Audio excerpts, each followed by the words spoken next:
Welcome to Hindi education dear teachers. ఆలు కచాలు పాఠంలోని వ్యాకరణాంశాలు నేర్చుకుందాము. ఆలు కచాలు, ఆలు ఔర్ కచాలు ద్వంద్వ సమాస్.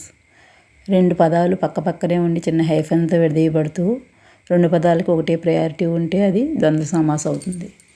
నెక్స్ట్, ఈ యొక్క పద్యము భూతకాలంలో ఉంది, అపూర్ణ భూతకాలం. ఆలు కచాలు బేటా కహాం గయేతే. దీంట్లో నేపథ్యం రాలేదు, ఎందుకంటే గయే అనేది అకర్మక క్రియ. రెండవ లైన్లో సోరహేతే అనేది అపూర్ణ భూతకాలం, కాబట్టి ఇక్కడ నేపథ్యం రాలేదు. థర్డ్ది లాతమార్న అనేది సకర్మక క్రియ, కాబట్టి భూతకాలం, కాబట్టి నేపథ్యం వచ్చింది. అదేవిధంగా లాస్ట్ వాక్యంలో ప్యార్ కర్ణ అనేది సకర్మక క్రియ, కాబట్టి అది నేపథ్యం వచ్చింది. సకర్మక క్రియ అకర్మక క్రియ అని ఎలా తెలుసుకోవాలంటే దేనిని వేనిని అని క్వశ్చన్లు వేసుకుని ఆన్సర్ రాకపోతే అకర్మక క్రియ అని తెలుసుకోవాలి.